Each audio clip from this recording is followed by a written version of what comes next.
Welcome Strategy Battle Gamers to another GBHL YouTube channel video. You are here with your channel host GBHL James, and we are here for another week's edition of Speak, Friend and Question. This is where you get all of your Hobbit Strategy Battle Gaming Q&A all sorted out on the internet. You get to watch it every single week, usually on a Sunday. I think this isn't going to go up until the Monday just because of circumstances this week, so apologies for that if you were waiting on Sunday to watch this. So as always, I recommend that you get all of your paints out. These videos are great to watch and have in the background while you're getting through that Hobbit SBG backlog. So I am here on my own this week, so apologies for that. Me and Jamie haven't managed to get together. I don't think I've even speaking to Jamie this week. So last time I saw him was before he went to the tournament. He's probably a little bit wiped out after that. So yeah, I've not spoken to him. So I will be doing it on my own. So any questions for Jamie, apologies that they won't be able to be answered. So I'm going to start things off here. We have got Majora Master H, and he's put, why won't James go to tournaments? So a question for me. Now, it's not that I won't go to tournaments. I went to loads of tournaments last year and I could not recommend them enough. It's been amazing to be part of the emergence of the Great British Hobbit League, and I have made some outstanding friends doing that. I've really enjoyed it, and it was really cool last year making an effort because of the channel in particular, and because I've kind of just got into the hobby. Making a real effort to go to nearly every single one. I think there was only a couple that I missed, but it becomes quite expensive when you're going to every single one, because if you're talking about trains or even petrol, fuel, it's quite a lot to sort of be going up to Scotland or down to London all the time, or East Grinstead's quite far as well, Mansfield. So that tots up, and then you're talking about the hotels once you're there, and then the food, and then the fact that you're socialising and you're eating out and probably having a drink as well, and then the cost of the tournament. So it's quite expensive. Now, I've made a decision to not attend tournaments this year, and it won't necessarily be all of the tournaments. I might go to one or two, but I have a wedding in June which very excited about, and we're making sure that we save for that. And it doesn't make sense to sort of have that feeling of, well, you know, everything's got to be going towards a wedding, and then going and indulging myself and going on these weekends away with the lads, which effectively is what they are. So although I'm really glad that I did it, and I would not be put off by the fact that I've said that I'm not going, if that's come across that somehow I'm saying, oh, I won't go to tournaments. The tournaments are great, and one thing that has been passed comment by people who've been involved in wargaming generally is that the Hobbit community is so different to some of the other communities that they've been involved in. So when you go to a Lord of the Rings or Hobbit SBG tournament, you don't tend to find the uber beardy gamer, as it were, if they exist. I mean, I've not come across loads of them. You don't tend to come across that. Most people are going for the right reasons. They're going for the sense of community. They're going because they love the fluff of Lord of the Rings. You know, people will try and win and everything because it's a game, but at the same time you get a lot of fluffy builds, and you can tell that there's a lot of people who are there just for the appreciation of the hobby. So yeah, the reasons why I'm going are purely sort of financially, and also, you know, I want to be able to spend time with Jane. This is an important year for us. So yeah, that's the reasons why I'm not going. But don't let that be a thing of, oh, James isn't going to tournaments, maybe there's something wrong. There certainly is not. I'm definitely going to miss everybody this year. And if anybody does want to see me at tournaments, of course, I will be involved in the running of our tournaments up in Stockport. And I believe the rules pack for that has it gone up yet? I'm not too sure. I need to speak to Jamie. He's not really included me in on the writing of this one. Maybe a little bit worried after I ran the league final. I'm worried that I'll throw too many curveballs in there. Okay, so thank you very much for your question there, buddy. Next up, we've got Mega Freeze Production. He's put, hi Jamie and James. Looking at the Games Workshop site, with all the models and source books being removed, do you think that they are really trying to stop Lord of the Rings strategy battle game? Well, I don't think it's so much as trying to stop. I think that, like any business, they have to weigh up, is the investment of money and time, resources and time, the money that they have to pay for the licenses, and then for the model production, and then for the marketing of those products, is it worth it? Is the return, does the return justify it? And by all accounts, the Hobbit hasn't done as well as maybe they hoped compared to Lord of the Rings. A big part of that is probably down to how they've approached it. But also the films haven't been as huge as Lord of the Rings were. So I don't think it's the case that they are trying to stop it. It's why would they remake... Hi Jane, you're on camera. Why would they reprint and do another print run of all of these source books without the market necessarily being there? So although we have seen an emergence of a community supporting their Hobbit hobby, we have no access to the sales figures of Games Workshop. We've got no way of knowing how, what that market actually is and how good that market is. We can only go off, what we've got on here. Yeah, we've got a few thousand subscribers, but that's probably not a big enough market for a company like Games Workshop, which is international, who say that they have only sold hundreds, for example, of the Desolation of Smaug sourcebook. It might not be a big enough market for them. So with models disappearing, I think it's just a case of models that once they have sold out, there is no there is no incentive for them to bring them back, and it's the same with source books. So do keep an eye out in local gaming stores. Actually physically go into Games Workshops, because I know that some people have found source books by going in there and they've been on the shelves, or you can go into a Games Workshop and ask them to see if there are source books in another Games Workshops. They can ring around and get it sent. I've heard stories of that, so they can be really quite good like that. So again, I don't think it's a case that they are trying to stop the hobby. I just think it's a fact that perhaps the Hobbit hobby hasn't done so well for them. And of course, as a business, they've got to focus on what they need to focus on. But don't let that put you off the Hobbit hobby, because the thing that will keep this Hobbit hobby going, if you like Lord of the Rings and you like the Hobbit and you like the range and you like the system, is getting yourself to tournaments, being on the channel, being on the forums, getting on the Facebook group, and keeping yourself in the loop, as it were, and with that, and meeting people through that. That's the best way to stay with it and to keep it going. Okay, thanks very much for your question, buddy. Okay, so next up we've got Sackbot10. He's put, "Hi guys, thanks for answering my question last week. My question this week is, have you played Shadow of Mordor? And if so, firstly, do you think it fits in with the lore of Middle-earth, with Celebrimbor and the Sauron scenes? And secondly, do you think it would be good for SBG with the Uruk captains and the war chiefs?" Okay, so I have to apologise that you have asked this question on Speak Friend and Question that Jamie is not here to answer, because I know that Jamie has played Shadow of Mordor. I think he enjoyed it. I think one of the comments that he made, but maybe don't quote me on this, was that a lot of the fluff side of it was a little bit a bit sketchy, doesn't really work sort of fluff wise. But the fact that a game is being set, and it's being set in the world of Middle-earth, I think that's really cool, because I'm sure that is what Tolkien intended, to write a mythology that people could then dip into, and from it stories could come out of it. And it's a shame that in some ways that the Tolkien estate, as it were, have been so precious about the material. Because that would have been really cool. So it's nice to see a game set and doing something different in the setting of Middle-earth. That's very cool. Okay, so next up we've got Joe White. He's put, "Hi guys, my question this week is, what do you think of a list that has 2 Haradrim chieftains and 17 half-trolls? Played it once against Merkwood Rangers and only 2 died to shooting. The rest had the same fight as the elves, double the attacks and 3s to wound. Do you think this list is competitive? Don't usually play Harad, I'm not that scummy."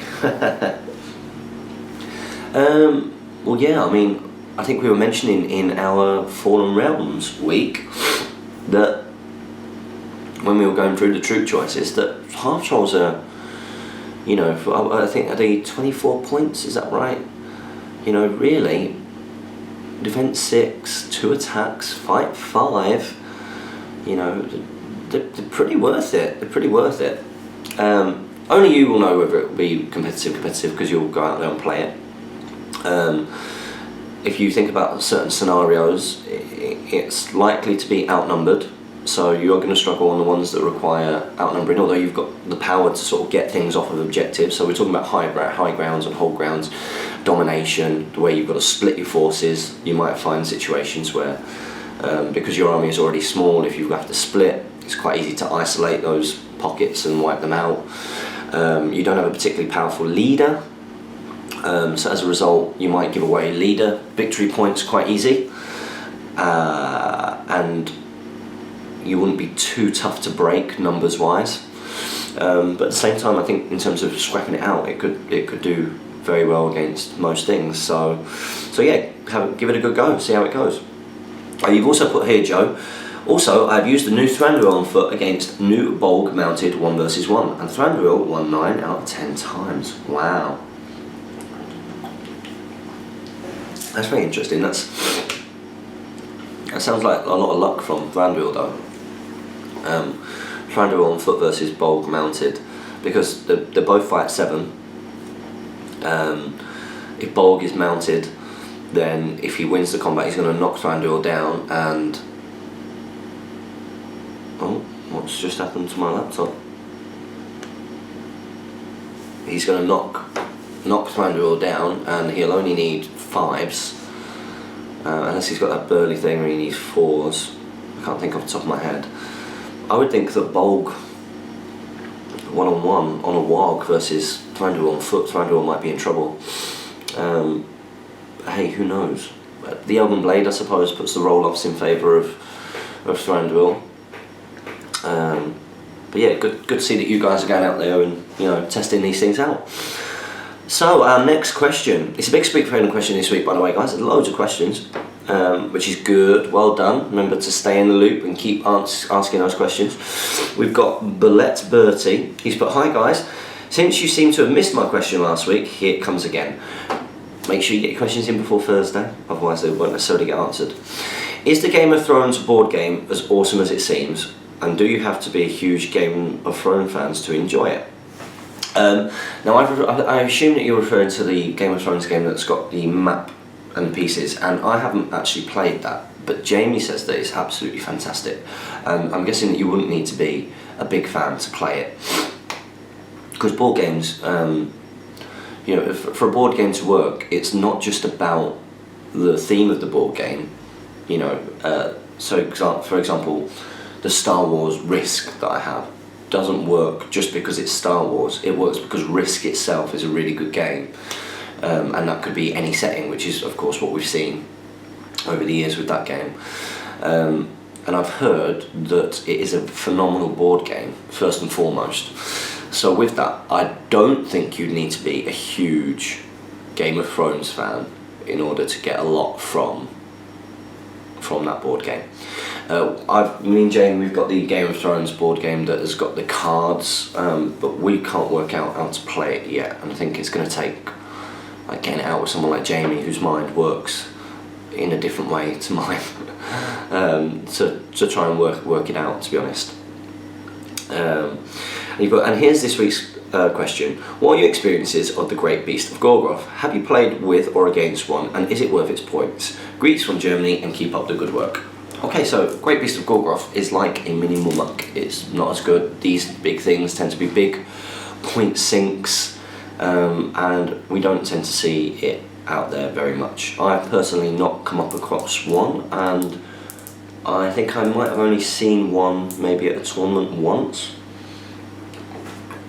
which would seem to suggest that, you know, it's not overly competitive a model, and it just suffers from the thing that those big things that are worth a lot of points suffer from, and that is when you start looking at the various scenarios, armies that contain those things don't tend to do great in a lot of these scenarios. And of course the Great Beast of Gorgoroth, you know, it's like a mini Mumuk, isn't it? It's not as good. If I just get my source books quickly, let's have a look. Okay, let's get Mordor. So we've got Mordor here. Let's have a little look at the Grace Beast of Gorgrove. Here it is. Okay. So the low fight value. Yep, 3 attacks, 4 wounds, low courage, very, very low courage. Mind you, it's not super expensive, is it? It's not super expensive. Dead weight. Okay, slam. That's quite cool. 4 wounds. Courage 2. That's a big issue.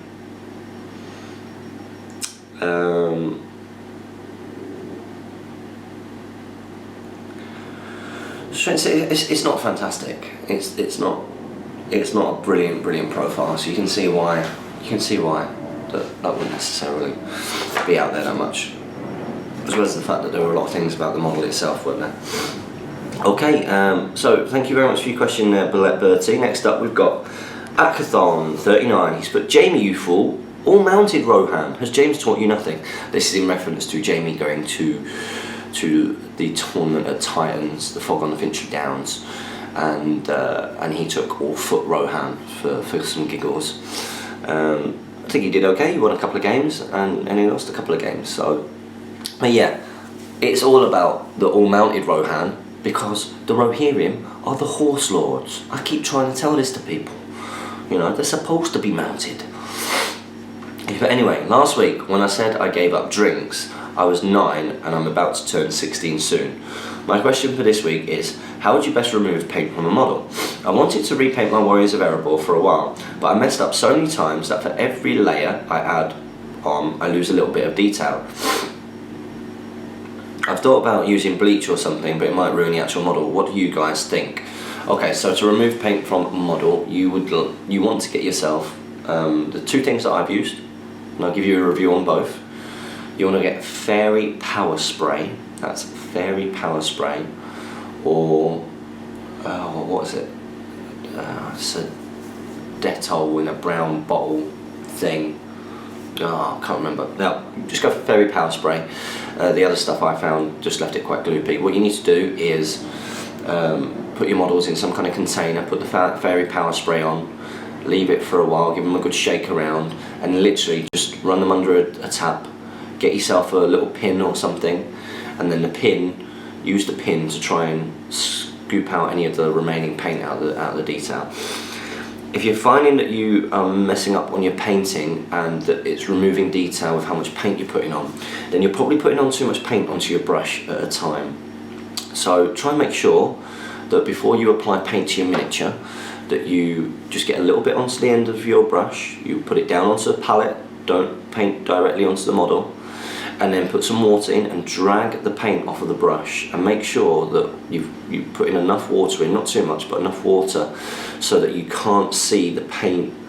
You know, like if you bring your brush across it, there isn't like a mark that slowly comes back. You know, it needs to sort of instantly go back, and just apply the paint very lightly, and you won't lose detail that way.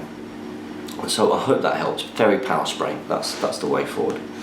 Okay, so next up we've got Avatar. Odin, he put, wow, managed to have Jamie talking for several minutes for my question. I know, well done. Maybe with Jamie not being here, we should come to some kind of a pact, guys, that you know, every now and again one of you chucks in like a mega long, complicated question and writes at the top, this one's for Jamie to read out. What do you reckon? I think that he would massively appreciate that. What do you think? Probably not, but I think we should do it anyway. He's put, that must be some sort of record. A short one this week. How many games of SBG do you think that you have played? Well, my days. If you check the channel, okay, this is a good way of calculating the number of games that I will have played. So check the channel and count how many battle reports that I've been in. Then if you went onto the Facebook and looked at last year's league results. I think I actually worked out like how many games I played, how many I'd won of those games from the tournaments. But if you add the channel back reps to that, and then after that, I think that during that year I might have only played 5 friendly games that haven't been recorded, if that. And then I probably played a handful of games before that, less than 10 before I started the channel. So yeah, that'll be how many games I've played. We could probably work that out, but might not be the most fun viewing for everybody watching this Q&A. Jamie, I don't know, he'll have played it thousands and thousands of times. He's been in the hobby for a lot longer than I have. Okay, so thanks very much for your question. We got Akathon39 again. He said, I feel sorry for this double loop I've created, but I'm more than up for the challenge. We like people like you, buddy. He's put, my second question of the week is that what would you both say are your personal top 3 nuances from the game system? Mine would be first, Magic. Not really a fan of such complicated rules and annoying channel infuriating transfix. What do you find complicated about the Magic rules?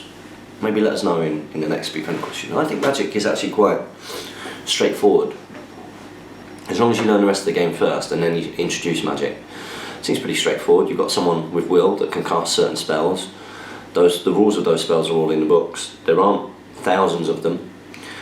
And you roll, you use however many will you want to cast, and you cast on whatever the highest dice is. So if you cast on a 6, if you're targeting something which can resist, meaning something that has will, then they resist and they've got to roll equal or higher than your dice, otherwise it's cast. And if they can't resist, they can't resist, and the spell happens, as it were. I think Magic is quite straightforward in SBG. What do you guys think? The fact that I have just been able to kind of explain it would suggest as such. Not really but I personally would lessen its usefulness or cost it up a bit more. Magic does tend to be quite expensive though. I mean, yeah, you've got your shamans and everything. Fury is, and yeah, some of the raids have got underpriced spells, I suppose. But wizards are expensive.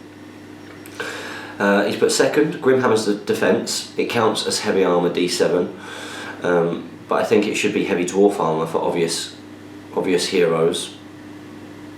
D8.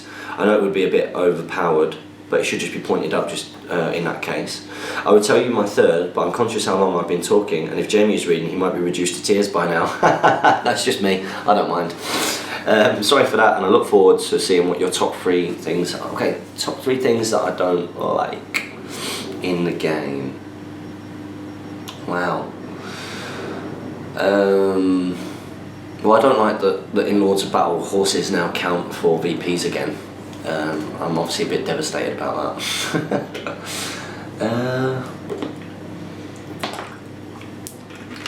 I guess I like Heroic Strike. I agree with fight value needing maybe to be scaled differently,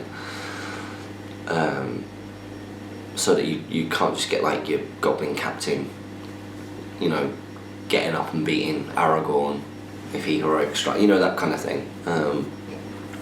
I'm not sure that's a nuance I don't actually like. I like brutal power attacks. I'm happy with the magic.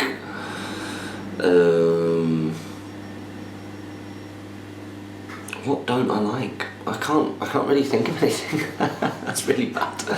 I probably could if I was sat here having a discussion with Jamie. He'd probably say some things I would probably be like, yeah, I suppose so. You know, yeah, I guess fainting is a bit annoying because it's like of course you would faint. You're basically giving rerolls to it. I think that fainting should be, you have to be equal or higher fight value in order to faint. I don't think that you should be able to faint if you're a lower fight value, which is the situation that you see with fainting now. So that's a bit annoying. I don't mind. I can see Piercing Strike. Piercing Strike has got proper risk reward because your defense goes down, of course, but you're not paying extra points for it, which is the thing. So you get low defense. So it can be broken because you get low defense things being given axes and piercing striking because it doesn't matter too much anyway. They're probably going to get wounded regardless. because that's a bit of a pain. I'm not really sure how I would want to fix that, because it's only D3, and of course you've got what else? I guess spears being able to support big monsters and stuff, but you know that used to not be that way, and that was one of those things that just they'd removed that layer from the game. So no, I can't really think of many things that I don't really like. So thanks very much for your question, and wow, you've got another one here, Akathon, really getting on that soapbox, taking the stage. I like it. But this isn't a question but an actual comment I meant to put. But due to the last comment, I thought I'd give one of you a break. No, it's all me this week. I also have to clear up my clear up last week. I said that's a typo, that I didn't have a girlfriend. I think you missed a bit out of my comment that it was family that dragged me down the stairs, not a girlfriend. I've also got my friend into the channel, even though he doesn't like the Hobbit. Good man, supporting your Hobbit hobby. His name's Sackbot10. Oh, I think we answered one of his questions before, that's cool. And I feel proud that I've done my part converting him into the Hobbit hobby. Thanks for all the great content and work, and hope to see you at an upcoming tournament. Well, I hope to see you at an upcoming tournament too. Destination of Stockport is at the end of April, and we'll probably be doing a video about that very soon. So hopefully we're going to see lots of you guys come and get involved in our tournament. It'd be lovely to see you there. Okay, so next up we have got RK Lama. He's put in quotation marks, blue tack is a more primitive magnet. Yeah, I'm glad you enjoyed that joke. He's put, you crack me up, James. Blue tack was invented in the 70s. I'm pretty sure magnets have been occurring naturally for billions of years. Yes, they have. They have indeed. Anyway, my question is, I recently got the Rivendell Knights pack and was pleasantly surprised to find 6 spare spears. So and so I wondered, do you think it's worth using them to convert high elves and also give them shields too, and just leave the knights shieldless? Or is it really important to give the knights shields? Thanks for the video, as per usual, great content from the pair of you. Well, defense 6 is an important stat when you're playing against a strength 3 or strength 3 bows, because you've got to think, if you come up against elven shooting and you're defense 5, then they're wounding you on 5s. If you come up against most good or things which are strength 3, so there's a lot of strength 3 out there. Remember, the 2 strength stats tend to be strength 3 and strength 4, and there's a lot of strength 3 out there, and if you're coming up against strength 3, all of a sudden they're needing 5s and 6s, not just 6s. So defense 6 is an important stat. Elven shooting in particular, and against a lot of the strength 3 strength that is out there. But in terms of the shields, I mean, you could always get some green stuff and make yourself some elven shields. So we get like that insta mold or whatever, and put it in hot water, put the shield in, and then make yourself try and sculpt yourself some elven shields. That's not a bad call. Sculpting yourself some shields, just don't do them for other people, or try and sell them or anything, isn't that's illegal. Okay, but making yourself something, sculpting yourself something, I don't think there's any problems with that. So making a conversion using the spare spears, I think, is a good idea. You could definitely, I've seen some good conversions where people have got the Last Alliance elves with the swords back behind their heads, and they've taken the sword off and they draw through and they've got like a spear pointing down, and then they put the shield on the back, so I think they look really cool. So maybe go for something along those lines. Check out the One Ring forum, because I think there's some ideas on there. Thanks for the video, as per usual, great content from the pair of you. So next up we've got Dr. Dan. He's put, hi guys, a couple of questions this week. I was thinking of running a Cavalry of Pelennor Fields all-mounted army. Great call, for 500 plus points games, featuring Dol, Amroth and Rohan mix. We'll have to have Imrahil in the force, but trying to decide if I can afford Knight of Pelennor, Aemir and Erkenbrand for the other warbands. How competitive do you think this would be? For a cavalry player, I think it could be quite competitive indeed. I would probably recommend, because you're your shock cavalry, as it were, your combat cavalry, are going to be the Swan Knights with the lances and Imrahil. Imrahil is then your leader, which means that you don't need Knight in the Pelennor as much, which means that what you could do at 500 points is, okay, let me get my Kingdoms of Men book.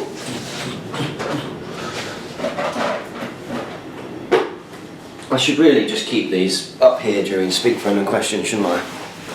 Oh really? Okay, where is it? There we go, Kingdoms of Men. So we've got Kingdoms of Men here. So Imrahil, what's he, 150 or 1, something like that. Let's have a look. Fiefdoms, here he is, 135. Then he's got Armoured Horse and Lance, which you would want. Okay. So yeah. So Imrahil geared up to what you would want, 155. Okay, let's work off 10s. You definitely want your Knights of Dol to have lances and armoured horse. That's 190. Let's get my calculator up. Well, I think it could work. I think that the way that you really make it work is like really make it work from a competitive point of view is probably not going for your big powerful Rohan cavalry, actually just going for either your Westfold Red Shields or just using normal riders of Rohan because of the 100% bows. That might be an idea. Okay, let me just see, calculate. Because then you can pick apart your enemy because you're nice and mobile, and then you've got the power to charge in with Imrahil and the Knights. So for that you might not actually need that. You might try and max out your numbers and maybe take an Eowyn instead, because the courage of the Knights of Dol Amroth is pretty good, and of course you've also got Imrahil, and he's got a standfast of 12 inches, which is really good. Which means that he's probably going to be affecting all of your cavalry, and I don't think he'll go to sea. He's courage 6, so you don't necessarily need Erkenbrand. So let's see if we can do this where we max out the numbers a bit. So Imrahil, who I think is a very good hero actually. I'd like to get some Imrahil and some Swan Knights. If anybody would like to send me some free models, I will gratefully receive them.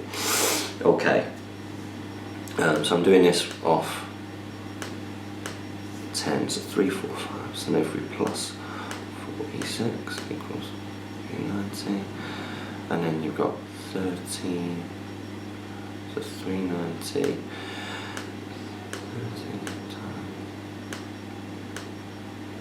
times 8. Yeah, okay, so you could probably do Eowyn and have about 8 or 9 riders, bring her along, cheap mites, gets you those rides in there, maybe 10 Swan Knights, or take out a Swan Knight and add more of the riders of Rohan maybe.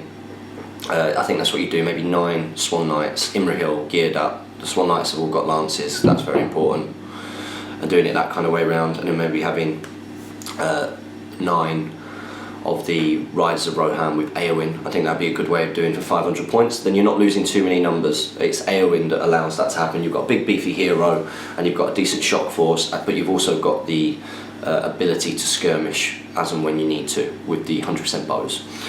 Okay, so I hope that helps there. Okay. You've also speaking about how you would rework warriors and heroes to match the Hobbit profiles and clear up general problems, I would make Faramir a 3 attack hero with 3 fate and will, as his role in the books demands a better profile. Perhaps, yeah, perhaps, but Faramir is costed quite well in the game, and remember, it's not just about, and a really good example of this is the old Legolas profile. It's not just about the stats of that hero, it's the role of that hero for its points. So Faramir, for his points, is very good. He's very good. He's usually going to be on an armoured horse, and he's usually going to have a lance. So he's usually going to be attacking with 3 attacks. And remember, you know, Aemma Marshal of he's like your Aemma Marshal of Riddermark, but probably a little bit better. So for his points, he's very good. So also, I don't get why men of Ministeriff aren't fight 4 of standard. They are descendants of Numenor, who should match them in fight value, whereas normal men, including fiefdoms and Rohan, that aren't Dol Amroth, should be fight 3 as they are lesser men. Thoughts? I would agree with that. And I think Numenorians should be fight 5, and I think the elves should be fight 6 as standard, and then some of the heroes should be scaled up by 1 at least. You know, I completely agree. I think that your standard Rohan and standard fiefdoms should be fight 3. Good points there. So that's from Dr. Dan. Thanks very much for your question. So next up we've got Alex Wright. He's put, hello James and Jamie. I'm interested in fielding the White Council for fun. Are they truly a competitive force if played properly, or not so much? And who are the best heroes to include in that army? Thanks, Alex. Okay. Well, White Council I guess could be. But it's about picking the right heroes. So if you're talking about the old White Council, I've seen what was it, Kieran Street. You know, you'll have seen him in some battle reports that we'd rather forget, or that I'd rather forget. Kieran took an all-foot White Council, which wasn't very competitive. You need to look at getting those heroes mounted, and you need to be looking at the ones that have got the 3s where possible. So I think like Glorfindel is one that you want to get in there. Let's have a little look here. The White Council. Saruman on a horse isn't a bad. Cool. Saruman the White, that is. Oh, how interesting. Okay. You could have Gandalf the Grey in there for cast Blinding Light, and he's got some offensive stuff as well. You definitely want Glorfindel.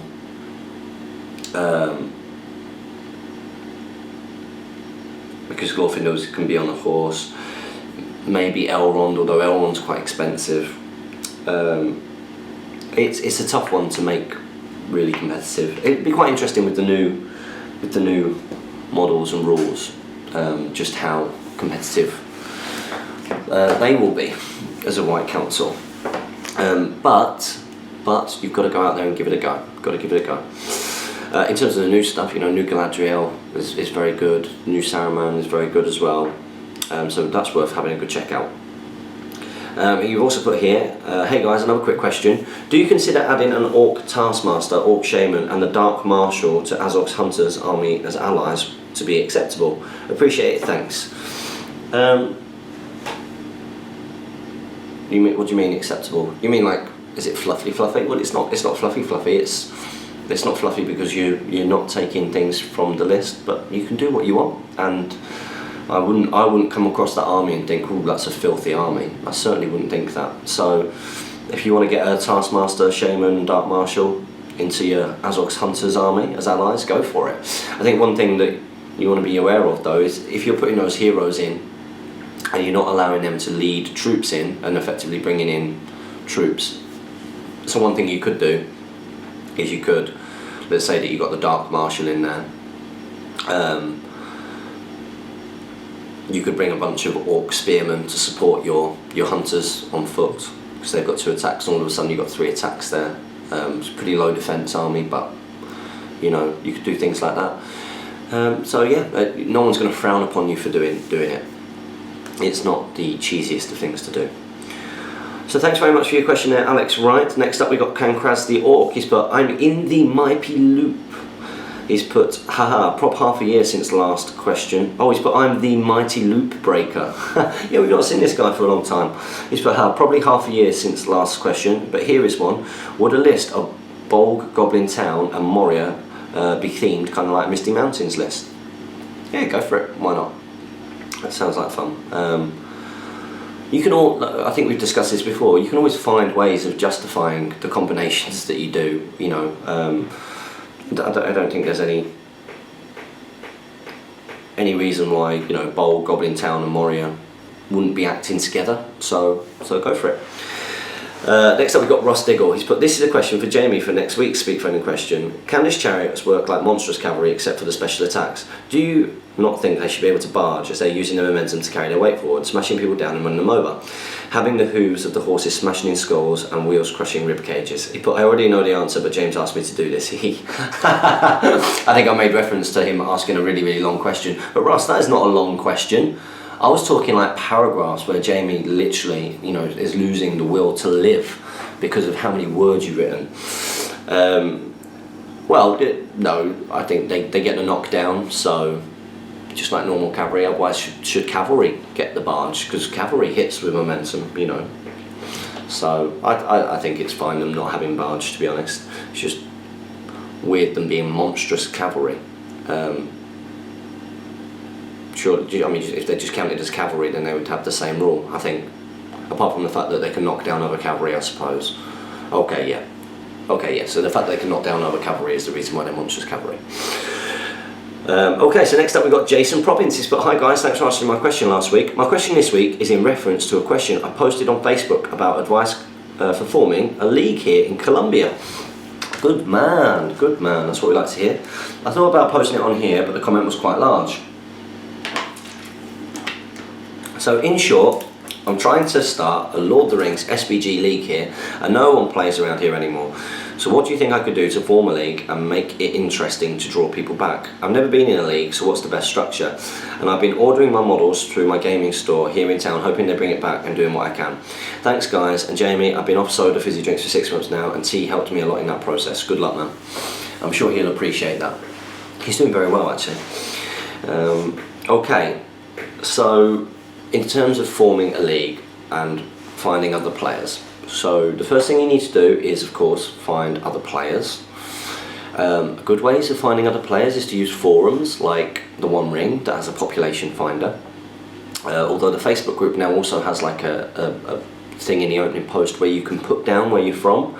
It comes up on a map so you can see if other people play near you, which is good. If not, then I suggest that you make trips to your local games workshops and local gaming stores, and you ask about and you see if anybody does play the game. And what you might find is that it might be worth you having 2 forces on you at all times, and maybe being willing to play other people's games in return for them giving the Hobbit a go. So you know, you can say, oh, I'm usually a Hobbit player, maybe play a game of 40k with the 40k players and say, you know, do you mind if we try and have a game of the Hobbit at some point? Because obviously you need players in order to be able to form a league. Then having some kind of prize is a good idea, a goal. So you could ask your gaming store whether they could put up a poster and see if there could be some kind of prize that they could win, whether it's like some kind of store credit or something. And run some tournament, or run a tournament, and start off like that. I mean, you need a tournament before you can run a league. So maybe just start off with one-off tournament once you've got a couple of people who might be interested. And then once you can do that, that's when you want to start thinking about, right, okay, well, where can we get other tournaments? So contact other gaming stores and see if they've got Hobbit hobbyists around. In terms of the best structure, I mean, the best thing to do is to go on the Facebook post. All the tournaments are always different. The structure itself, of course, you know, if you win a tournament, you get 100 points, and then it ranks down depending on how many people are at your tournament. So, you know, second place could be 97.5, or it could be 95, depending on how big the tournament is. The bigger the tournament, the more points that each person can get. Up to a maximum of your 4 best scores. I think that's how we did it, and last year we had 13 or 14 tournaments, so that's kind of the structure of the league. But I hope that helps and wish you the best of luck. If anybody is watching this video from Colombia, I suggest you contact Jason Province and get your acts together and start forming a league. Okay, so next up we've got Peter Sanson. He puts, hi, thanks for a good show. Thank you very much, buddy. He's put, been out of the loop for a while. December and January are hectic. They certainly are. Just want to say that I'm going to host my very first tournament here in Sweden. Bravo. It's one of the biggest gaming conventions here in Sweden. Not sure there will be many people there, but hopefully some might come. I've also started a new Facebook group called the Hobbit SBG, Sveriges, which is Sweden, and I hope that all Swedish and Nordic players will join this channel so that we can begin perhaps organise some tournaments closer to home. All this is thanks to you. Thank you. Well, absolute pleasure. I'm glad that we've motivated you to go and do that. And anybody who is up in Scandinavia, looks like you've got a localish Hobbit tournament, so I suggest that you guys go and get involved and contact Peter Sanson. But as for a question, if you add something like Alfred to an all Eagles list, why can't you say he's some kind of hermit that can communicate with birds? A bard can do this in the books. Would this still be filth? Yeah, of course it is. Okay, so we've said this before. There's nothing wrong with doing that. If you want to do that, then of course you can do that, and you can always find ways of justifying it. You know, you can find some kind of tedious link. So I think the example that I used when me and Jamie talked about this last was a Mansfield tournament early on of me playing SBG. I wanted Eowyn, I wanted Erkenbrand, and I wanted Eomer, originally Marshal of Riddermark. But for the same points as Eomer Marshal of Riddermark with his gear, you can get Eorl the Young, and Eorl the Young is better. So I think that it became like Eorl the Young was a... I can't remember when it was... Eorl the Young was a shield... Oh no, not...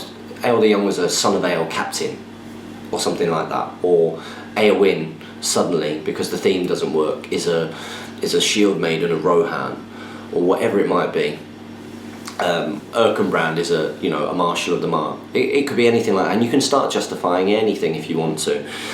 So you could say that he is some sort of hermit if you want, and paint him up as such to justify it. But ultimately, it's Alfred, and you're putting him in there because you want his special rule to affect, presumably, Gwahir or one of your other heroes. So it's the intention which makes something filthy, and your intention for bringing Alfred is for that filthy-ish combination. So you can justify it with fluff, which is absolutely fine. There's nothing. We must emphasise there's nothing wrong with doing that. If you want to take Alfred with your Eagles, there's nothing wrong with that, and you can try and justify it with fluff as much as you want, but it is still Alfred, and you're still taking him because of what he brings to the table. So I hope that helps there, Peter Sanson. Okay, so next up we have got Jeremy Smith. Speak, burn, LOL, ×2. You got me there. Yeah, we got you, Jeremy Smith. You got burned. He's put friend. Here's an idea: do a live podcast from a tournament. I know that there are ways of doing live stuff. That could be. I guess we could do something like that, maybe, in the future. He's put, and question, double loop, no, runs and hides. He's put list, with new Gloin and Gimli, who gets the helmet. That's all for now. First Agent Smith, signing up. Well, surely Gloin gets the helmet. He's the daddy, isn't he? If he's in the list, then he's not yet given that to Gimmers. So I would say Gloin gets the helmet. Thanks very much, Jeremy Smith, for being involved this week. Next up, we've got Kurt Leach. He's put, what would be a better hero to choose at 500 points? Suladan or the Knight of Umbar? The Knight of Umbar is probably overall a more useful hero, a better hero, I would say. He's a better hero. 500 points. You bring in Knight of Umbar. He's a feral point sink, especially if you're a Fell Beast, which is well worth doing. So yeah, Knight of Umbar is better than Suladan, but Suladan's a good hero. He's only 100 points with his horse, so 3 might. Lack of fate could be an issue, but because he's slower defence, but he's a 3 attack hero, isn't he? So I would say Knight of Umbar, although Suladan probably allows you to get all the troops in that you need. But then again, Harad and Umbar list as a list is quite cheap. So because it's quite cheap, you might actually be able to afford to get the likes of the Knight of Umbar in. So Knight of Umbar is definitely better. So next up we've got Yavar Winstra. He's put, hi, who would I take a Balrog? Who would I take Balrog? Who would I take? Balrog or Watcher in the Water? Watcher in the Water. Watcher in the Water, all day long. And the Balrog, no one rates the Balrog at all. No one rates the Balrog. Balrog does not tend to do very well. Whereas we've seen the Watcher of the Water pop up here and there, pop up, but we don't really tend to see many Balrogs. So yeah, I would say Watcher of the Water. It's very good. I've seen Owen Wright bring it and do very well with it. So next up we've got Callum Winfield. He's put, hi, my question this week is, are you allowed to take 2 Spider Queens in an army, as I know that they are not named hero as such, but I don't know if there was some kind of rule or cheesiness to taking 2 in an army, as I'm working on my Spawns of Ungoliant or Spider Force army. Thanks for answering my question and keep up the good work. I think the Spider Queen is a named hero. Now, if this isn't in here, then it's certainly been FAQ'd, because I know that you cannot take more than 1 Spider Queen. I believe that once upon a time, people would do that. And, sorry, she's Mario in there. Oh, it's the one source book that's not up here with me, I think. No, you can't take more than 1. I'm sure she is the Spider Queen. So here we go. Is this? Oh yeah. Okay, so it says Spider Queen here, but I'm sure it's been FAQ'd that she is the Spider Queen. Okay, so you can only take 1, I believe. So sorry about that, Callum. If I'm completely wrong, someone point it out, please. But I'm sure you can only take 1, and it is the Spider Queen. Okay, Mathers 290. Thanks, guys. Planning the wedding is definitely a great experience thus far. Yeah, it's good fun. Thanks for suggestion about Rivendell Knight shields. None have the shield on currently. The idea of hooking them on the wrists, but I'm not sure, as I could lose pieces. My question this week is an advancement on my Wood Elves question. Do you see my armoured Merkwood army being supported by Galadriel, Lady of Light, plus Rivendell Knights and the Captain? Nice themes, Galadriel's the king after all. Do you see this army as being a competitive force? I'm not taking Palace Guard, as I can get more elves in my list with the Armoured Swordsman, and I intend to use Galadriel as an anti-undead model, and the good guy's answer to the Shadow Lord. This should protect my infantry somewhat. I also plan to include the new Thranduil for choppy goodness. I think it includes a good number of elves, a little fluffy by taking just armoured elves, and plenty of might points to splash between the king, captain and creepy mode Galadriel. Any tips for Wood Elves would be great, as I've only used elves with base defence 5 before now. Okay, let's have a little look.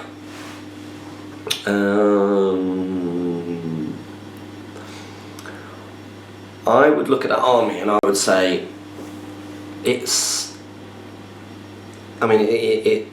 got things in it that are kind of multi-role, as it were. So, you know, elves tend to be really good for the shooting, but your army seems to be not a shooty force. Yes, you've got your Rivendell Knights and stuff, you know, but Galadriel being able to cast Blinding Light, usually she's very useful in, you know, if you're playing as Wood Elves, sitting back and shooting. She's got cast Blinding Light. You've got the likes of Legolas, who's got his Elven Cloak, and he's pinging things off, and usually you would probably go for that kind of thing. Whereas you've got quite offensive troops, like, yeah, Rivendell Knights, yes, they can do the whole shooty thing, but ultimately, you know, if you were just to shoot all game, then because you're only getting 1 shot per Rivendell Knight, it would be well worth it to have, you know, 2 or 3 Wood Elves per one, so you get 3 shots instead. And because you've got Thranduil, you don't really want Thranduil sitting back, you want him getting involved. But then Galadriel's on foot. I think a Rivendell Knight Captain is pretty good. I just think it might be tough to sort of in terms of I think the Wood Elves are better from a shooty point of view, probably. But I'd like to see this in action. I just think that the list maybe has got quite a few mixed elements, you know, which can be good in some ways because it means you can perform different roles. But I just think instead of it being sort of clean, what would do what in what situations, I think that you might struggle and things get separated and such. But let us know how you get on, Mathers. I'm sure Jamie would have given you a better answer. Okay, so next up we've got Chris Murphy. He's put great video as always. Glad you enjoyed it, Chris, buddy. Yeah, he's put, I'm intrigued in who will finish in the top 5 this year. Yeah, me too. It should be really interesting. Hopefully I can have a say this year with attending a few tournaments starting with Mansfield. My question this week is, how much of your hobby time is used to make content for the GBHL podcast? Well, at the moment, all of my hobby time, because I've not had a lot of hobby time. I've not been able to do any painting or anything. I did manage to get a gaming with Steve for his campaign. That didn't take too long before I filmed a battle report for the Fallen Realms week, which hasn't gone up yet. That needs to be done at some point today. So yeah, a lot of it, because if we spend a few hours filming, then that's usually a hobby time, and then you've got the editing, the uploading, you know. Each hour video is actually more like 5 hours in a way. You know, with your upload, at least. So yeah, most of the hobby time. I would like to get to a point where I would be able to paint some models again, because I am missing it. And I don't want to go backwards. I felt like I was making a lot of progress with my painting, and I don't want to lose that really. And I think staying in practice is important. Okay, so next up we've got who else but Howdy. He's put, on Kingsguard, I think it's a really great upgrade. Yeah, us too. Last week I had 2 Kingsguard hold up Shagrat Warleader, the beefy Pro-Ball, for 4 turns. That fight 6 really is great. Yeah, it is good. I was talking with a few people after the event I went to this weekend was over, and we had a discussion about competitive armies. The consensus was that the best ones are evil, and I wondered what you guys thought about this. For instance, what do you guys think is the most competitive army faction combination, and are there many good armies that can do very well besides the Woes Elves? That's just dirty. Well, Wood Elves are very competitive. Wood Elves are an incredibly competitive list, if not one of the most competitive lists, because they're underpriced and they get a lot of useful things for their points. Probably because there's just such low defense, you know. But then you look at their role, that doesn't really matter too much. They've got a lot of good level heroes. I would say that Wood Elves is very, very powerful. But I can see what you mean, you know. When you look at competitive armies, you would tend to say, and really just looking at the builds, you would tend to say things like your Haradrim, your Isengard is very, very competitive. But then again, you know, we have seen in tournaments this year, we've seen Rivendell Knights win. All hero good tends to be pretty alright. You know, because Good's got some really good heroes. I've done okay with Rohan, I suppose, you know, if that counts, and Callum Eden's won a tournament with Dwarves. So, you know, I don't think it's as clear cut. I would say that evil armies tended to be more competitive. But one of the wonderful things about the Hobbit strategy battle game is that an army really is only as good as its player, because you can get someone who's got a competitive, filthy army, as it were, but not necessarily be a great player, can get beaten by someone who's not necessarily got a really competitive army but is a good player. And that's a good reflection of the gaming system itself, that it allows for that it's not all about list building when it comes to Hobbit strategy battle game. Whereas I know that with some other systems you can lose before you're even on the table based on what the lists are and stuff. Whereas, you know, good players will tend to win in Hobbit strategy battle game. They will tend to win. So yeah, thanks for your question. Next up, we've got Duncan MC. So, hey guys, the Rohan army is coming along nicely. Good stuff. With the first Son of Ale completed, and I'm so happy with the results. But now comes the small matter of the foot model.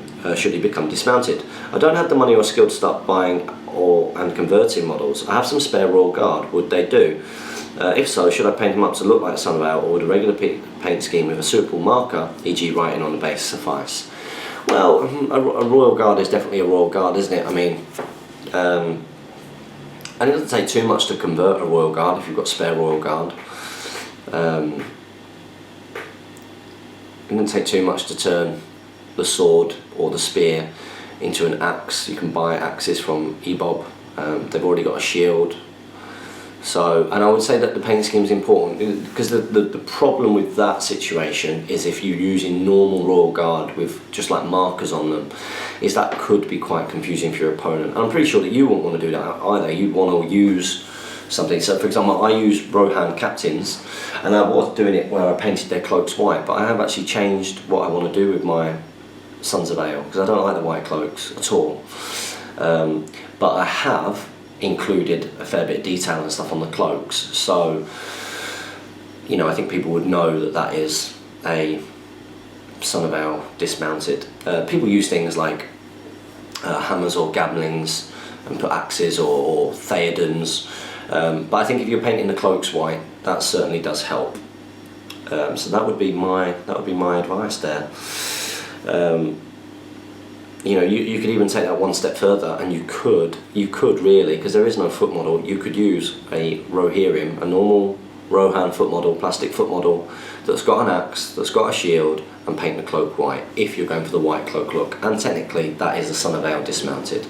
So it's not ideal, but it's what we've got to work with if you're not doing conversions. Okay, thanks very much for your question. Next up, we've got Sean Lee. He's put, "Hi guys, my first ever question for GBHL."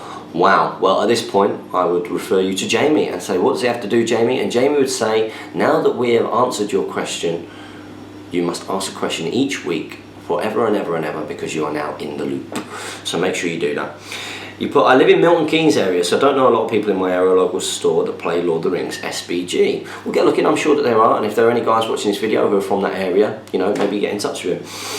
You put, "I was wondering if you guys know any tournaments or events nearby that play and that I could join up with. I don't drive, which is a problem, and after coming back to the hobby after first starting 8 years ago, I really want to get back into it. Thanks for your time, guys, Sean Lee." Well, I don't know how old you are, so I don't know whether your parents would be able to bring you to tournaments, but you do have to be willing to travel. A lot of people go, there are a lot of people actually in the hobby who don't drive, which is quite interesting. As a little observation that I've made, like Jamie doesn't drive, and I know quite a few don't. So you do have to be willing to jump on a train. You live in Milton Keynes, so what's that? That's like north of London, south of Nottingham, kind of low Midlands-y kind of way, is it? So I would say that, you know, Mansfield and Finchley in North London are probably your two closest. So you do have to be willing to do a little bit of travelling, but it's well worth it. You know, if anybody's watching, oh no, there's no tournament right on my doorstep, don't expect there to be a tournament. You have to be willing to travel at least an hour at times to go and get yourself to a tournament. I could not recommend it enough, making that a priority. So get yourself on it, guys. So good luck with that, Sean. I look forward to your question next week, because you're in the loop. So next up we've got Aidan Glover. He's put, "Alright guys, just a quick one. Can I equip a shield to a banner bearer? Does he get the +1 bonus to a defence? And does it allow him to use the shielding special rule? If he can shield, does the -1 modifier still apply to both dice due to the cumbersome banner? I've looked online and can't seem to find a definitive answer. Thought I'd ask because you know more than most. Great content as usual." Well, I think that you know more than most is certainly referring to Jamie in this instance. I believe that with the new banner rules that you can have a shield, and I'm not sure it gives you the +1 defence. I think that you can still shield with it though. Let me have a little bit of a look. Ooh. Okay. It's a good job. All of this is pretty close by, isn't it? Okay, let's have a little look. So banners, shields. Okay, in the actual shield bit, cumbersome, a model can only use an elven blade as a single-handed weapon if it also carries a shield. A model armed with a bow, crossbow, two-handed weapon or pike may carry a shield, however he does not receive the +1 bonus to his defence characteristic. Okay, so nothing in there about banners. Okay, so far, looks like you're okay.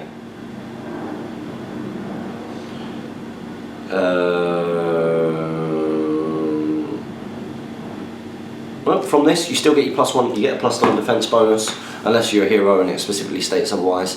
So yeah, you do get your +1 defence bonus, and you do get to shield if you have a banner, which is something that's changed, I believe. Okay, so I hope that you are satisfied with that answer. Next up we've got Owen Wright. He's put, I won the Seize the Prize in 4 turns at Stockport Eagles and in 3 turns at Throne of Skulls, Dragon and Watcher. The latter was around 10 minutes. Yeah, we're referring to sort of the quickest games, and Seize the Prize can be won very quickly. I think I've won Seize the Prize in 1, 2, 3 turns.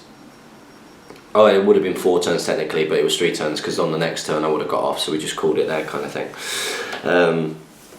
But yeah, Seize the Prize tends to be one which can be won very, very quick if you've got the right kind of build for it. And that's why you're seeing a lot of tournaments that Seize the Prize, if people want to include it, modify it where you have to get off your opponent's board edge. I think that's something that we did. You have to get it off your opponent's board edge. And who else did that? Did they do that up in Sterling? They might have done that in Sterling as well.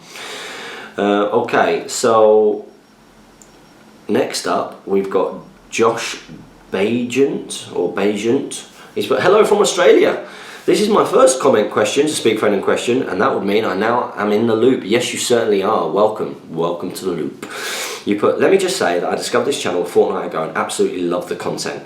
Anyhow, thoughts on the White Council and using them effectively. Also, which models from the White Council would you take in 800 points? Well, unfortunately, it being your first question, someone's already asked that question.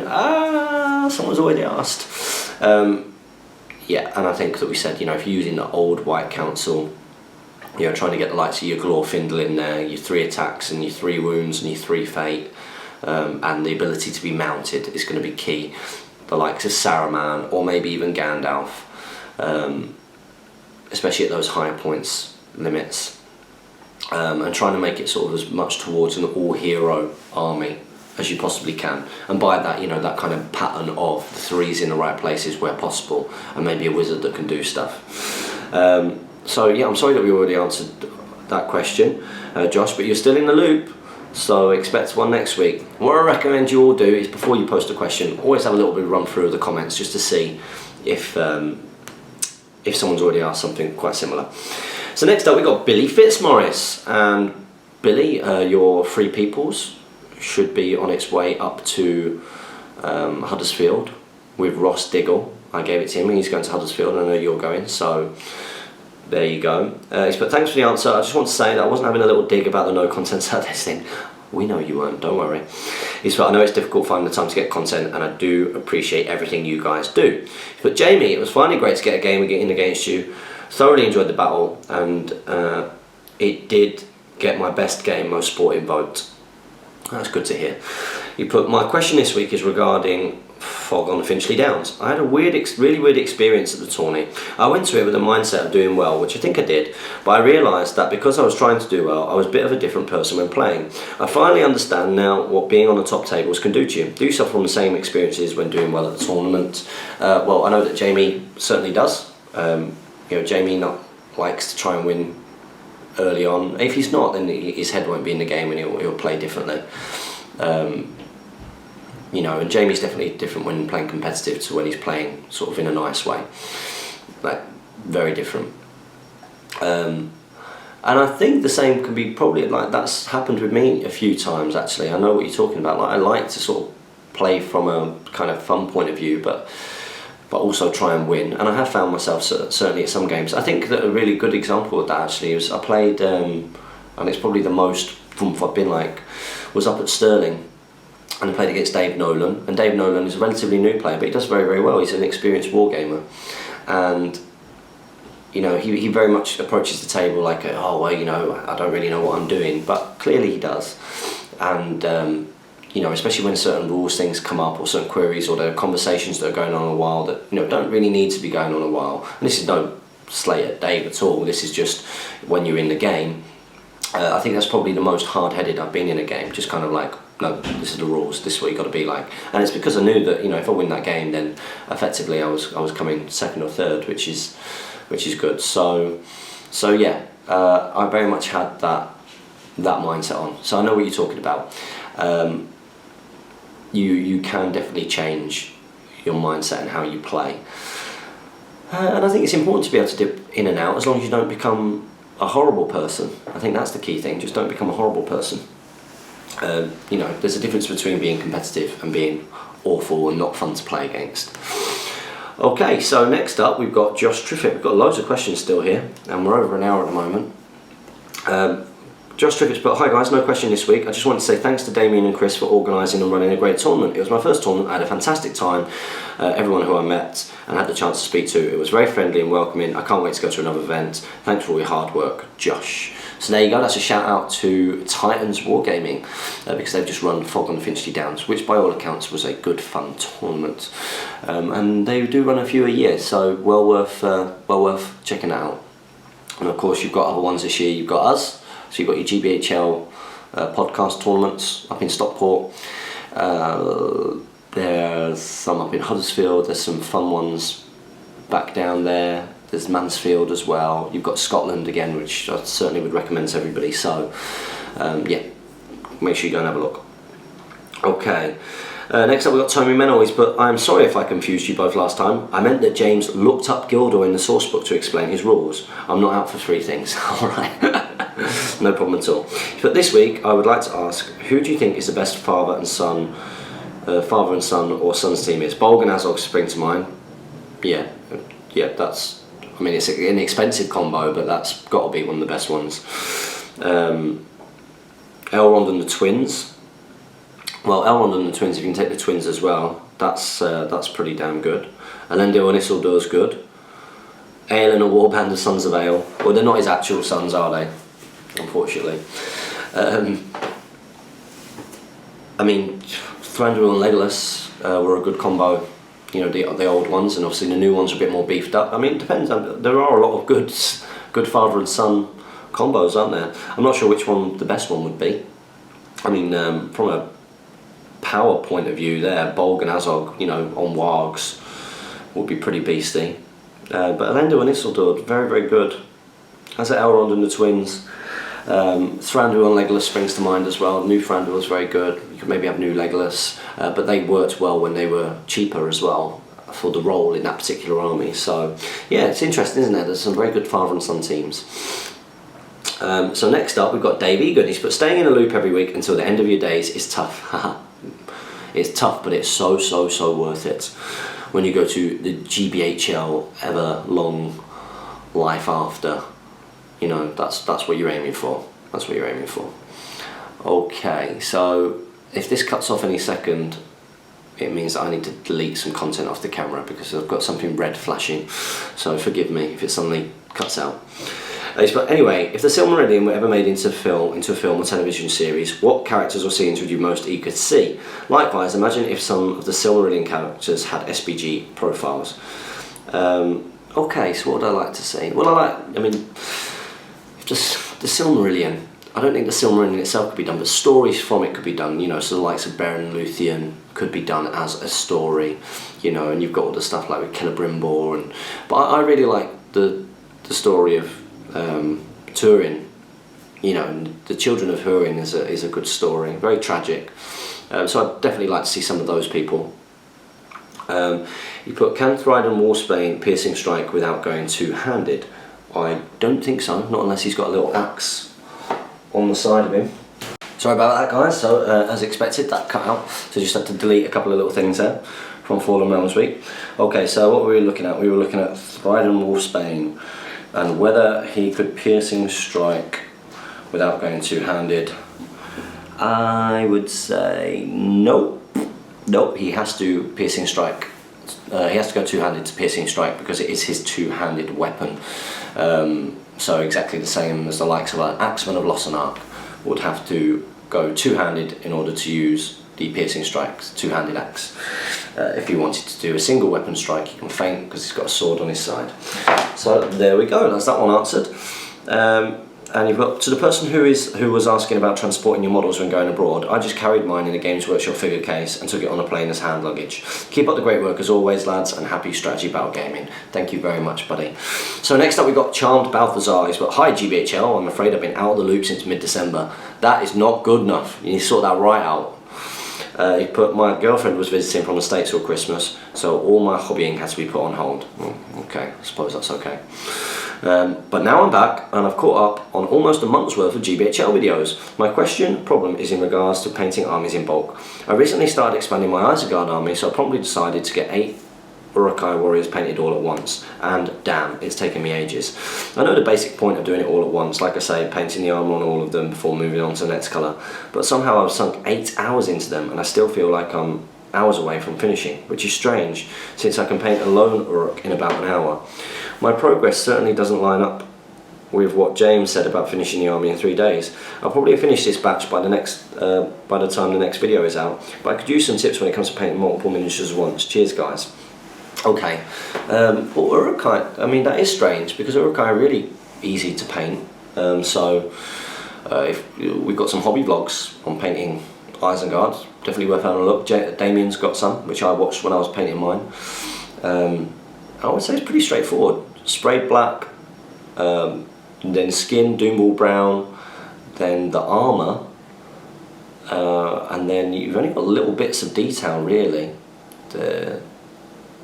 Past the silver, you know. I don't know how it would take you so long. Then you ink it, and then you go over it again. I mean, they should be really quick and easy to paint, Isengard. You seem to be doing the right things in terms of the batch painting. You just do one colour for all of them. But maybe because you've just not been doing a bit of painting for a while, you know, your confidence has gone a little bit. That could be to do with it. So maybe just a bit more practice. So I'm sorry if that isn't massively helpful, but I don't know. I mean, I'd have to see your Isengard models to see what you were doing on them that was making them take so long. Okay, so next up we've got Chris Lee. He's put, hey guys, there have been news of White Council, Dol Guldur and Radagast Eagle leaks on price list. Do you think that any more may come out after these releases? Well, they're not leaks, we've actually seen those models. Very interesting. Like, I absolutely love the new Saruman model. It's gorgeous. I like the Galadriel. The Galadriel is quite good, but I still prefer the other White Council, the other Hobbit White Council Galadriel. It's a really nice model. Although it's nice to see her in her sort of like rah mode, as it were. A lot of things have been said about Elrond and the pose, but until you get the White Dwarf and you see the different angles, I don't think you can really comment. Which a lot of people have said who have got the White Dwarf. Radagast Eagle is an interesting one because it's the same eagle, so you're not getting a different eagle, and the pose is very sort of like high up. I actually think I would prefer, personally, to do the conversion. So getting one of the eagles and getting one of the limited edition Radagasts and actually mounting him yourself, and I think I've seen some of those conversions out there. That's just my personal opinion. It's very cool to have the model. It looks very cool. So yeah. In terms of more releases, I don't know. I mean, we know as much as you guys. Apparently, I mean, some people who might know a few things have said don't be too hopeful. And these tend to be people who may be connected with stores at some level. I have no idea who that is.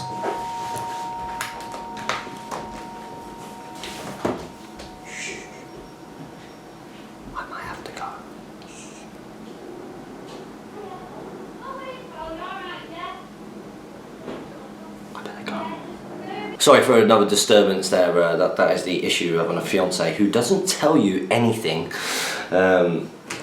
Someone's come and sort out our bath shower. We've had a broken shower over the winter, which means we've been using the bath, and there's clearly something wrong with one of the pipes of the bath because it's been leaking into the ginnel, which has brought down all the insulation underneath. So if you go into our shared ginnel, you can look up and you can actually see our bath. So yeah, not so good. So in terms of things coming out after those releases, I don't know, but you know, I'm pretty sure that if things don't come out, that you'll see people making great conversions and using existing profiles to make the likes of Iron Hill dwarves. I mean, I'm pretty sure that we will get new stuff, because I can't see a key character such as Dane not being released. I can't, because you know that Dane's going to be in it, so I don't think that he wouldn't have been worked on, and therefore there must be some kind of foot troop for him. I would think. But you know, you never know, do you? So everybody keeps their fingers and toes crossed, and I'm sure we'll get something. Okay, so next up we have got Jason Province, and he's asking another question. He's put another question or two if you have time. What would you think about adding a few of the Army of Dead on Horse to a Rohan list? Is there anywhere other than Games Workshop and eBay to find Lord of the Rings figures? I'm finding it rather difficult to complete certain army lists with what's available. Okay, in terms of adding a few Army of the Dead on Horse to a Rohan list, of course you could do that. You've got to find a way of bringing them in with some kind of captain that can be mounted. And yeah, you could go for that kind of the movie Pelennor Fields, I suppose you could do. I don't think you really need them in a Rohan list. I know that they're higher defence and they've got the Blades of the Deads, but personally I don't think that they bring anything that Rohan needs really. So I mean, if I was going to ally anything in with Rohan, it'd be something with lances. I think that's something that Rohan probably does lack, is the lances. And in terms of anywhere other than Games Workshop and eBay to find Lord of the Rings figures, then yeah, local gaming stores. So if you go to the likes of Slayer Gaming or Awkward Battles, who are both good friends of ours, they are a very good way of sourcing Lord of the Rings miniatures. And you can see what stock they've got, or actually going into the likes of a local gaming store, actually walking into a store that's local to you. Because even places like Hobbycraft and stuff, you know, have got old boxes of old models and things that they sell, so that's worth checking out. Really good idea to keep an eye on like the trade pages on Facebook. So there's an actual Lord of the Rings trade page where models come up. So yeah, keep an eye on those kind of things. And also there are trade threads on the One Ring forum, so definitely worth going and setting one of those up. Models that you want to get rid of, models you want to get, but you can't buy and sell off that. Okay, so next up we've got Ross Diggle. He's put, can Beorn use his bow in bear form? I don't think so. I don't think so. Where's my DOS? Okay, so I'm going to have to leave you again here, because cheers for that, Ross. Cheers for that. My DOS sourcebook is definitely downstairs. Okay.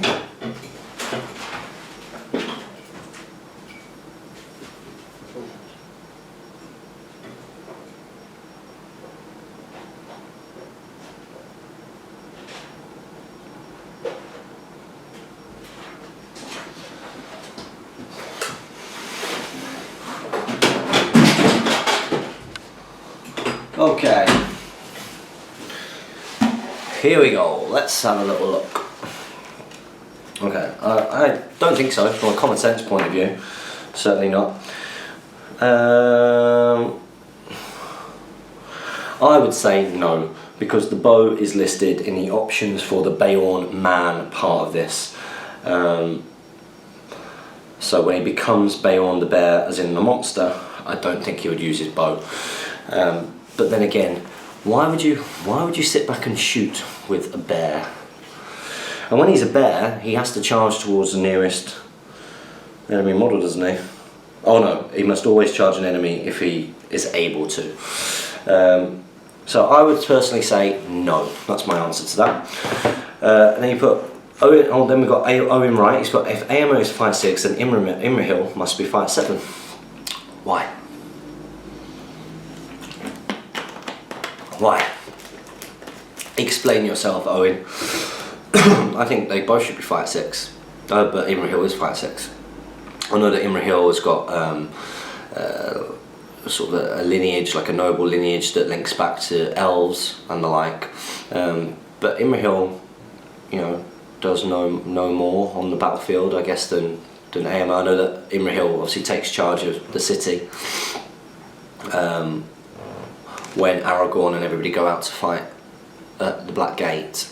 But why? I want to know. Okay, so next up we've got Owen Wright, and he's put no blue tack rule. I've used loads of blue tack on Gilgalad's shield so that he can be up or down on defence. Okay, so the no blue tack rule comes, well, I don't know if you know about it, but maybe you should speak to Damien, GBHL Damien, because I know that he's very anti blue tack. But I think it's in certain times, like like shields and things, I can kind of understand, as long as it's not really obvious. Because it's war gear that they've got, that you've bought, it's an actual thing, it's not like blue tacking like an axe for the sake of being cheesy, or blue tacking a cocktail stick for the sake of, you know, not wanting to convert models or buy the models. You know, you don't want to buy Warriors of Erebor for the spears, so you go and put blue tack cocktail sticks to the back of old dwarf warriors that you've got, which are cheaper and easier to get hold of. So I think it's that kind of thing where it comes in. And you put, also, I've been in the Eagle and Child, it was one of my favourite eateries when I was studying. Oh, fantastic. Well, we'll have to go down sometime.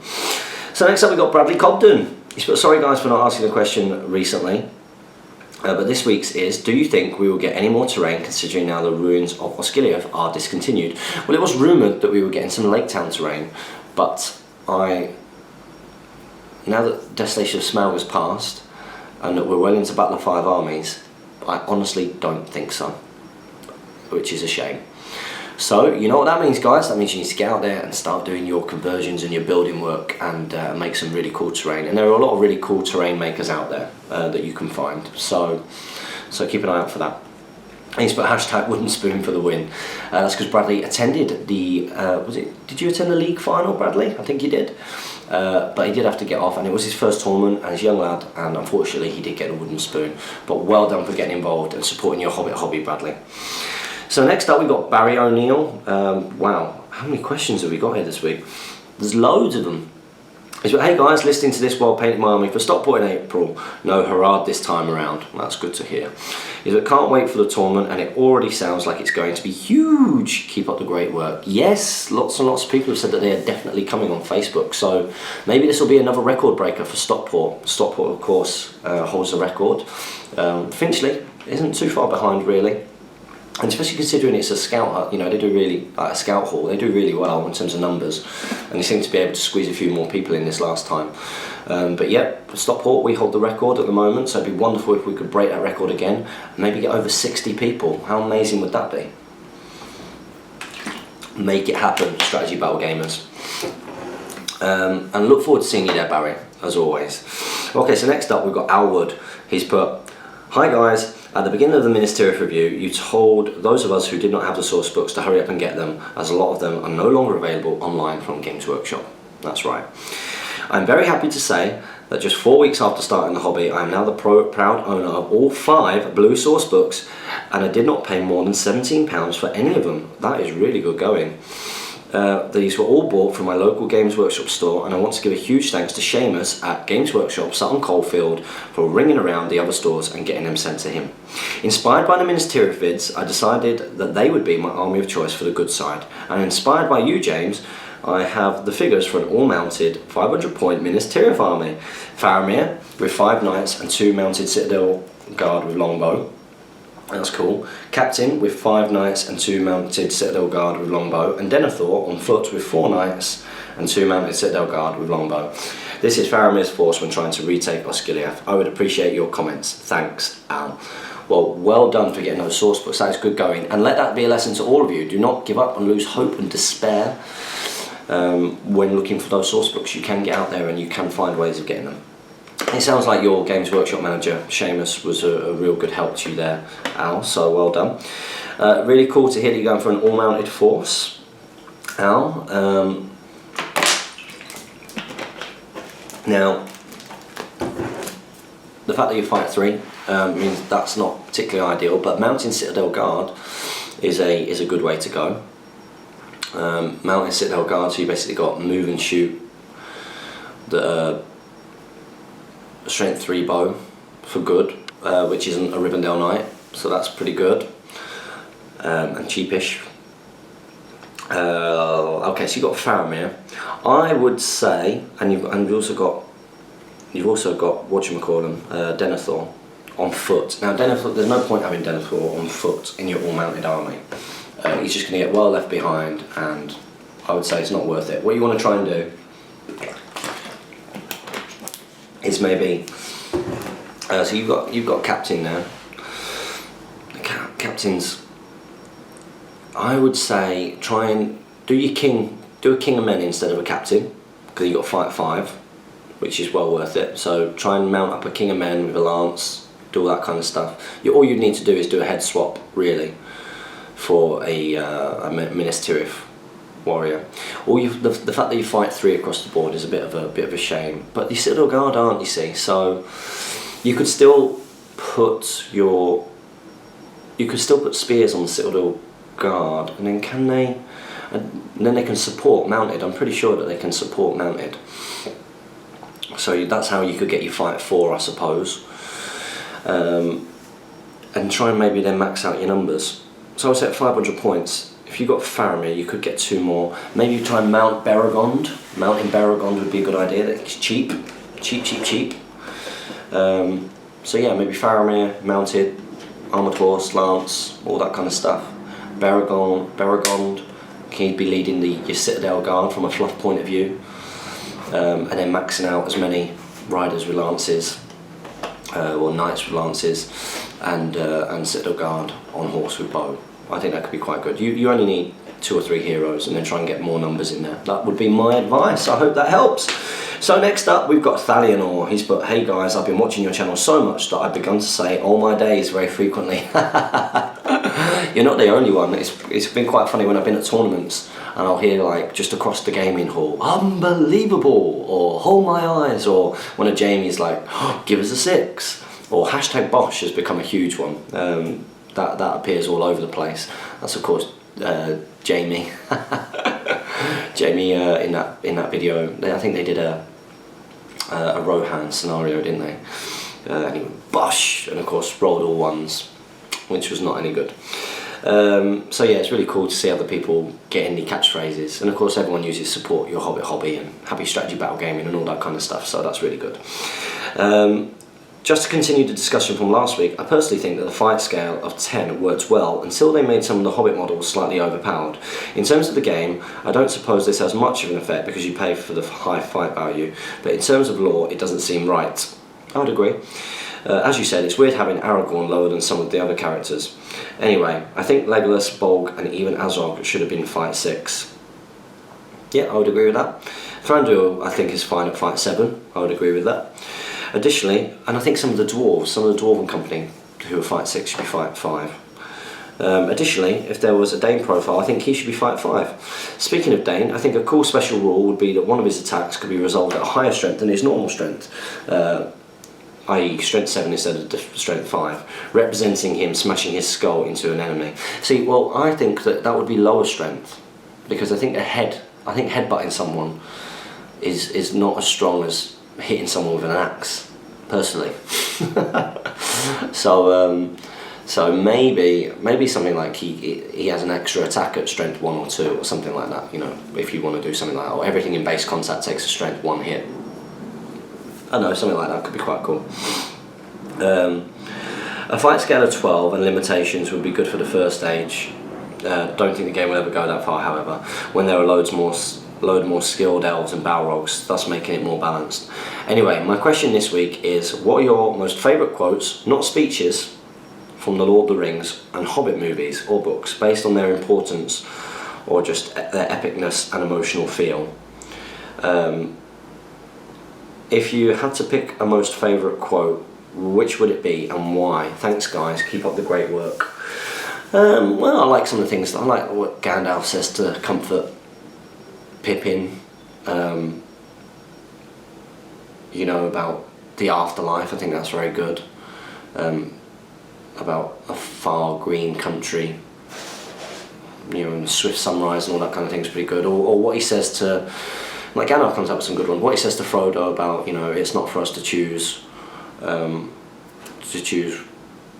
what happens in our time, just what you do with your time, or whatever it is. I can't remember, or what happens. I like that quote. I also like there's the Witch King quote. What the Witch King says to when the witch, not in the movies, in the books, the book version of what the Witch King says to either Theoden or Éowyn, I can't remember, but that's pretty chilling, and it's much scarier than what's said in the in the books, in the movies. So yeah, those would probably be some of my favourite quotes. But there's loads of them in there. I mean, that's a tough question. There's loads of parts of that book and I'm just like, oh, that's so cool. Okay, so next up we've got Sean Shaw 100. He's put, me and my brother have decided that in our friendly games we won't do heroic strikes, as we both found it ridiculous that a Moria Goblin captain could suddenly go toe to toe with Gilgalad. Do you ever amend rules for the sake of fluff? Nope. Maybe sometimes, I think sometimes in scenarios we can adjust scenarios so it works with the new rules and things, but I don't think we've ever amended rules for fluff. And think of it like this, a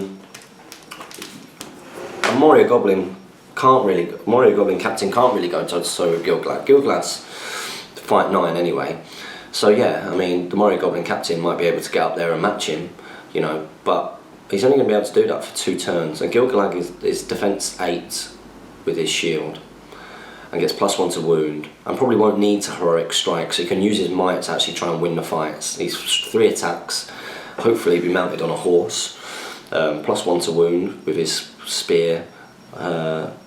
I think that he should take down a Moria Goblin captain all day long. So I would say that you don't need to amend that rule. I think it's just, it would be cool if the whole thing was rescaled, but I don't think you need to amend the rules. But I know some people who won't play with special strikes and things like that in friendly games. Okay, so Larry Miller's next. He's put, whoa, spreadsheets removing the soul of army building. I think I was referring to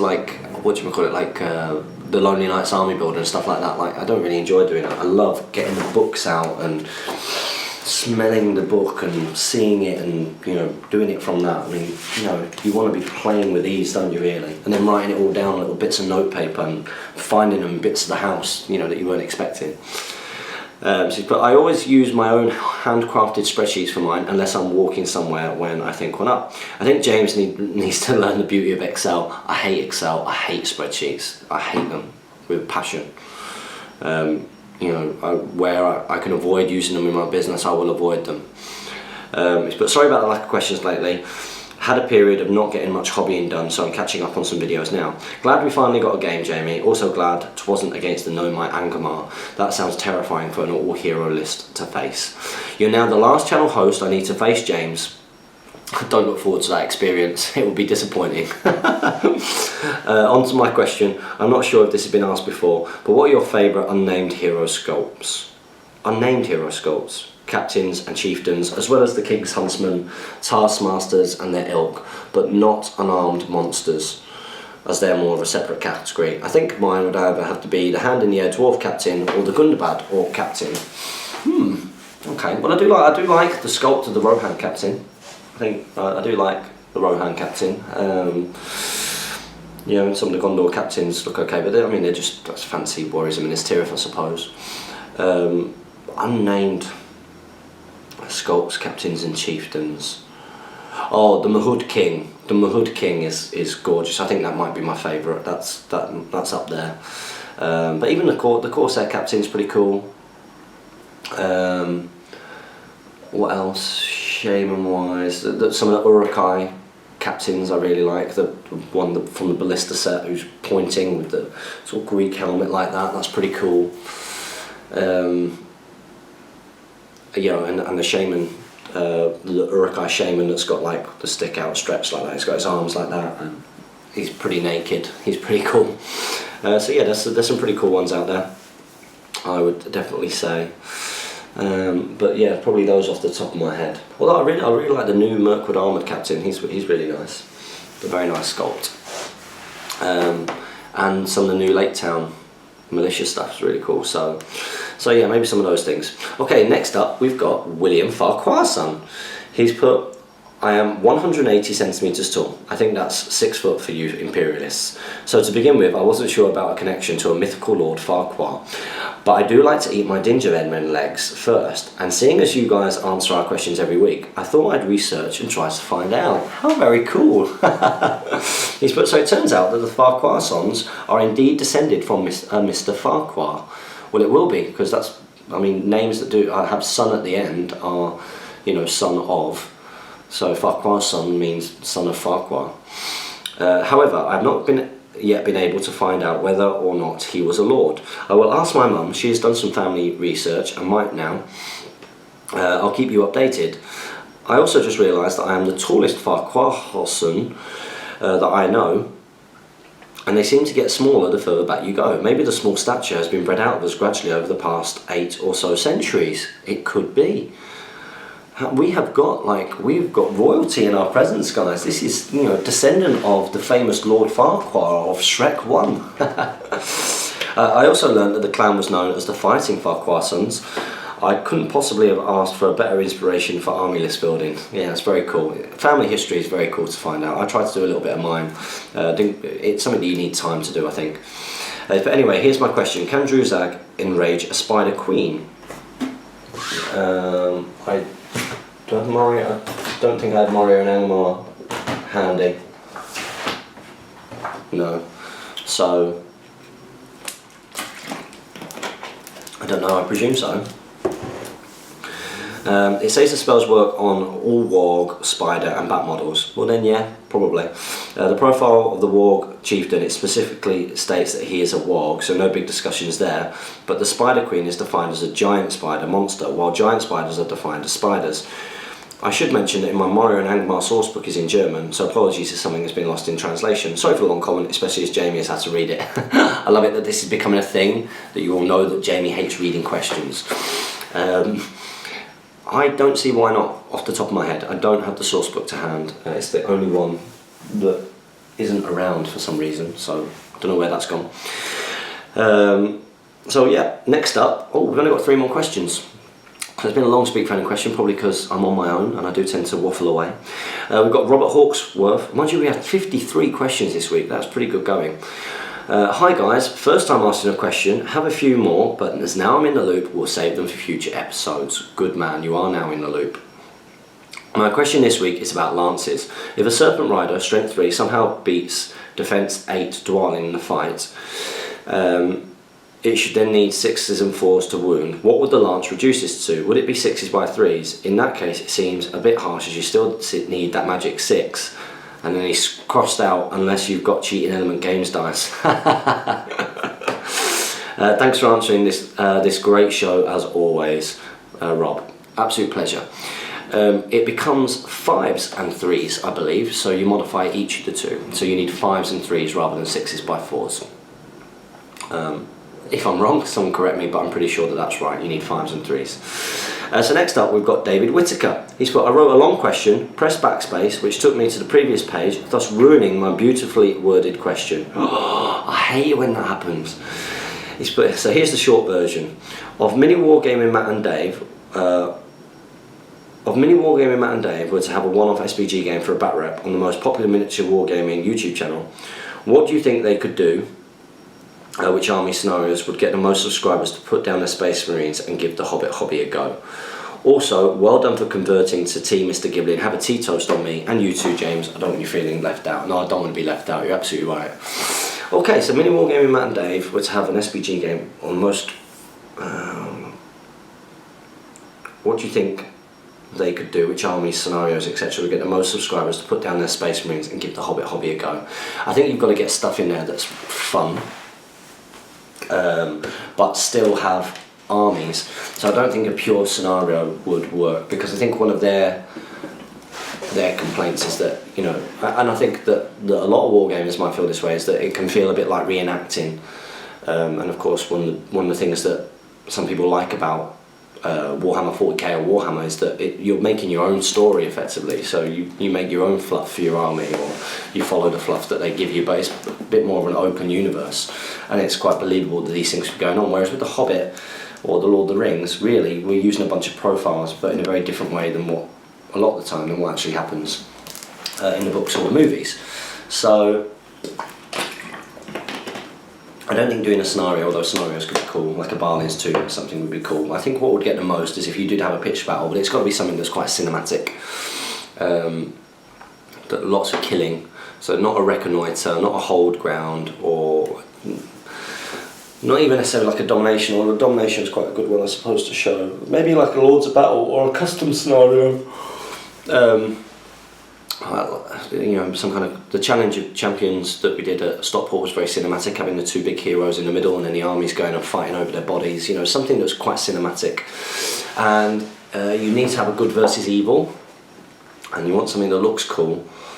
I think more people relate to the Lord of the Rings than the Hobbit, so I think that you'd probably want to go for Lord of the Rings. And I think from a good art, I think most people think that Rohan are really cool. I'm completely biased, but I think that the people identify with those scenes quite well in the movies, and like, you know, even people who don't run as Rohan like Rohan, I think. So maybe you could do like a Rohan versus Isengard, like the Helm's Deep. They've got a big Helm's Deep thing, so you could do that. I think that would inspire people, like a big Helm's Deep battle, but maybe without the siege elements. You already had loads of ladders and, you know, the gates are open or whatever, or just used it as a backdrop. So maybe something like that, and using named heroes, I think, where possible, for cinematic effect. Trying to get as many heroes in as possible, not just trying to cram up with loads of troops and making it competitive. I think that would be the way to go. So thank you very much for your question. Okay, so we've got one more. And this was only 17 hours ago, so Lucas, your question would normally not have made it. But got, hi guys, Lucas here. This is my first ever question, so I suppose I'm in the loop. Yes, you are. I'm extremely interested to get on the tournament scene, but I live in Northamptonshire. Wish I could find the right tournament for me. So do you know where I could go that is close by, and tell me which website to go to? Thanks guys, and keep up the good work. Northampton. Isn't Northampton's not too far away from Derby, and therefore not too far from Nottingham? Would Nottingham and Mansfield be your closest ones? What I recommend you do is you go onto the Great British Hobbit League Facebook page and have a little look. But you do have to be willing to travel for tournaments, and it's well worth it. So hopefully we'll see you at a Stockport tournament at some point, but there are other tournaments available. So you've got tournaments up in Stirling and in North London, and you've got some down in East Grinstead, Mansfield. So yeah, have a look around. Some up in Huddersfield. Definitely worth doing a bit of travelling around, and the tournaments are great, so just try and get to as many as possible, because you will meet loads of fabulous people. So sorry for going on for so long on this Speak Friend question. I just hope that you've got loads of hobbying done. Apologies I'm on my own again. I know that you like it when we're together, but we've just not managed to get together this week, and it might be tough this next week as well. I believe Jamie's having to have some kind of tooth operation, which sounds pretty painful, which means he can't film on Thursday. And Friday's not necessarily a good day for me, which is the day that he needs to swap it to, so we will have to see. So guys, as always, make sure that you comment, like, share and subscribe. Make sure that you get your questions in for next week. Well, lots and lots of questions again. And as always guys, happy strategy battle gaming.